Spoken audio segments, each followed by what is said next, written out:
राजा काशिफ साहब अपने विचार भी रख दीजिए, अपने विचार भी रख दीजिए अब। जी सबसे पहले आप तो राजा हैं, आपसे क्या सवाल पूछूं मैं?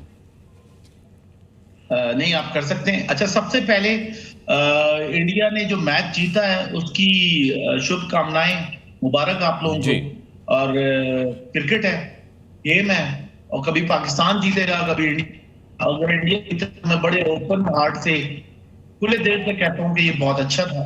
और इंडियन टीम बहुत बेहतर है, और उसने साबित किया कि इंडियन टीम बहुत बेहतर थी, इसलिए उसने किया। अच्छा, दूसरा ये पहलगाम की बात करें तो मैं आज के प्रोग्राम्स में जब ये हुआ था मैंने इसको कंडेम किया, इसकी निंदा की, और हमेशा पाकिस्तान एज अ स्टेट उन्होंने ऑफर की थी कि भाई जो भी चीजें हैं उसमें बात की जा सकती है, हम मौजूद हैं। और स्टेट में एक सॉवरेन स्टेट होती है। देखिए, पाकिस्तान एक सॉवरेन स्टेट है, इंडिया भी एक सॉवरेन स्टेट है। वो चीजें हुई, मैं समझता हूँ कि सेंटीमेंट्स थे इंडिया के बिल्कुल जायज थे, होने चाहिए थे। मैच जीते, उसके बावजूद आप देखिए कि पाकिस्तान पे ऑपरेशन सिंदूर के नाम से जिस तरह एंट्री दी इंडिया ने, वो गलत था। बजाय इसके कि यूनाइटेड नेशन के जरिए जाते, आप पहले भी गए थे ना, हाफिज सईद की दफा भी उसमें पाबंदियां, बहुत सारी चीजें हुई। इंडिया डिप्लोमेसी छोड़ के पावर की तरफ चला गया, हमले की तरफ, अटैक की तरफ। मुझे इसकी उम्मीद नहीं थी, और बीजेपी से तो बिल्कुल भी नहीं थी। ये कांग्रेस का स्टाइल था जो, और बीजेपी को मैं बड़ा मेच्योर समझता हूँ। बीजेपी बहुत मेच्योर किस्म की पॉलिटिकल पार्टी है, और कांग्रेस हमेशा सेंटिमेंट पे खेलती थी इंटरनेशनली, क्योंकि उनके पास कोई और ऑप्शन नहीं था। तो ये बड़ा गलत था, बिल्कुल। हमेशा कहते हैं क्रिकेट हुई, अब क्रिकेट पे मैं बात करूं, अगर इंडिया जीता है तो पाकिस्तान की क्रिकेट टीम एक बिल्कुल फारिग क्रिकेट टीम है, आज से नहीं है। शाहीन अफरीदी, अब तक शाहिद अफरीदी को सपोर्ट कर सकेंगे, और शाहीन अफरीदी जैसे जबरदस्ती आप खिलवाएंगे, उनको क्रिकेट खिलाएंगे। जब आप मेरिट पे नहीं लाएंगे टीम, तो टीम हारेगी। और पाकिस्तान के अंदर शर्म का मकाम होना चाहिए क्रिकेट बोर्ड के लिए, जिन्होंने सिलेक्शनें की हुई है, ऐसे लोगों को खिलाया जाता है। और पाकिस्तान की अगर ये टीम मैच जीत सकती थी, टीम अच्छी होती।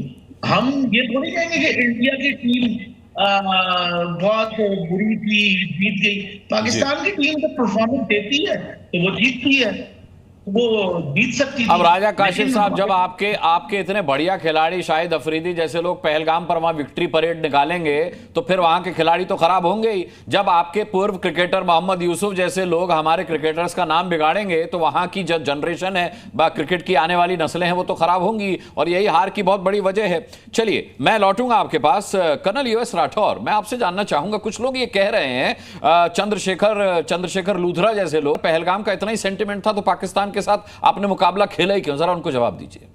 देखिए, एक चीज़ समझने वाली है, मुझे भी थोड़ा सा हैरत हुई, लेकिन हिंदुस्तान एक डेमोक्रेटिक कंट्री है, फ्रीडम ऑफ एक्सप्रेशन है। तो जो लूथरा साहब ने कहा वो उनका नुक्ते नज़र हो सकता है, लेकिन सूर्य कुमार यादव को हिस्ट्री इसलिए याद रखेगी कि उन्होंने बिल्कुल सही किया।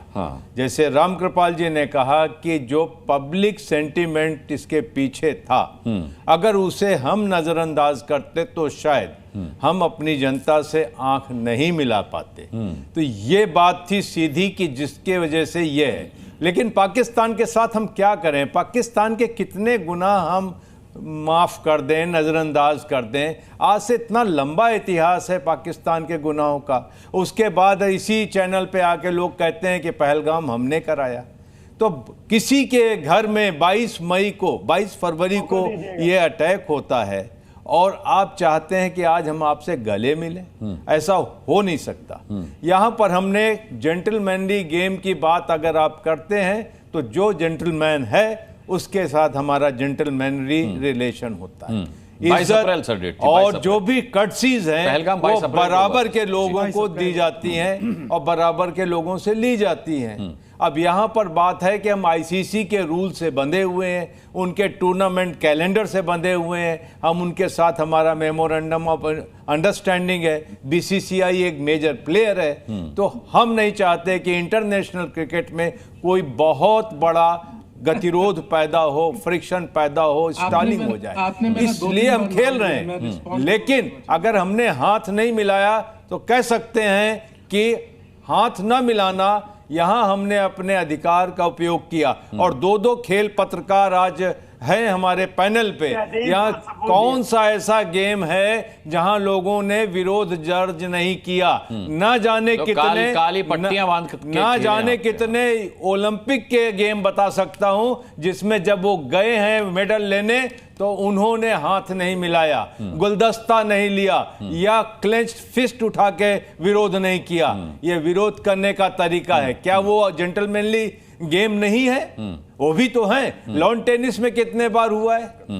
तो ये एक ऐसी चीज नहीं कि कोई out of the blue India ने किया है। इंडिया ने वही किया जो बिल्कुल उचित था, करना चाहिए था। रामकृपाल सिंह जी, क्या गलत है पाकिस्तान के साथ किसी मुकाबले में खेलना? हालांकि जी न्यूज भी ये चाहता था कि भारत और पाकिस्तान का मुकाबला ना हो। पब्लिक सेंटिमेंट है, हम जानते हैं कि इस देश की जनता क्या चाहती है, लेकिन हम आईसीसी के नियमों से भी बंधे हुए हैं। तो क्या ये गलत है? क्या ये गुनाह है? नहीं अनुराग जी, बिल्कुल आप सही कह रहे हैं। मैं इसके पहले भी जब ये डिबेट हुई थी तब भी मैंने ये कहा था कि देखिए, मैं जानता हूं कि पूरे भारतीय समाज में एक जनरल फीलिंग है कि बायकॉट करना चाहिए, लेकिन हमें थोड़ी सी गंभीरता से सोचना चाहिए कि या तो आप क्रिकेट खेलना ही छोड़ दो, क्योंकि देखिए मुश्किल से 7-8 टीमें हैं जो उस लेवल की हैं जिसमें आपका वर्ल्ड कप होता है और फलाना जो भी चीज़ें होती हैं।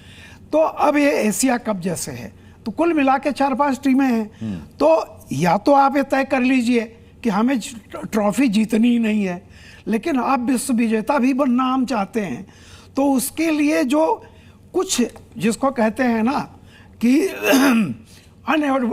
अनएवॉइडेबल कुछ चीज़ें होती हैं, तो आप खेलना, हमने खेला, हमने अंतर्राष्ट्रीय नियमों का पालन किया ताकि ये मौका न मिले कि भारत ने अंतर्राष्ट्रीय नियमों का जो जिसका वो सिग्नेटरी है उससे उसने कोई वो किया। लेकिन जब मौका मिला तो हमने ये बता दिया कि देखो हमारी ये पीड़ा है और ये है।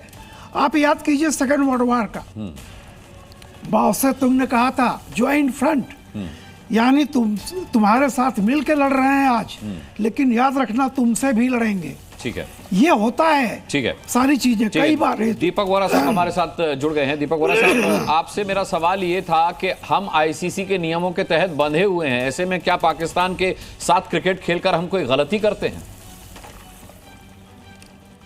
नहीं सर, बिल्कुल गलती नहीं की है। जैसा अभी बताया गया था कि स्पोर्ट्स और पॉलिटिक्स के बीच में जो डिस्टिंक्शन है वो रखें, लेकिन जब हमको उन दोनों को कंबाइन करके एक डिसीजन लेना पड़ता है हम लेते हैं। सर एक सवाल मेरा है, जितने विशेषज्ञ यहाँ बैठे हैं, यह कहते हैं cricket is a game of gentleman, तो बाकी गेम जो मैं खेलता था, हॉकी या फुटबॉल या स्विमिंग, वो बदमाशों की गेम है। Cricket is a game of gentleman. और फिर औरतें भी तो खेलती हैं, तो जेंटल वुमेन नहीं है अब। ये एक पता नहीं कौन सी अंग्रेजों की कहावत से जुड़े हुए गेम ऑफ जेंटलमैन, इसको भूल जाइए सर। ये पाकिस्तान के इरशाद अहमद खान साहब कह रहे थे, और ये मलिक खुर्रम शहजाद कह रहे थे पाकिस्तान थोड़ा पीछे है सर बाकी देशों से, उसी दौर में जी रहा है अभी। इनको इम्प्रोवाइज और अपडेट करने की, अपग्रेड करने की अपने आप को ज़रूरत है, और ये अपग्रेडेशन पाकिस्तान को फ़ायदा ही पहुंचाएगा, क्योंकि फिर वो हार को हार की तरह स्वीकार करना सीखेंगे, जैसा राजा काशिफ साहब ने किया, अपग्रेड किया अपने आप को। और इस वक्त पूरे पाकिस्तान क्रिकेट टीम को अपने आप को अपग्रेड करने की ज़रूरत है। अपनी गलतियों का ठीकरा किसी दूसरे के सर फोड़ करके अपनी बेइज्जती का रोना रोने से अच्छा है कि अपने आप को इस लायक बनाएं कि आपकी पूरी दुनिया में इज्जत हो, क्योंकि बेइज्जती उसी की होती है जिसकी कोई इज्जत होती है। जी न्यूज़।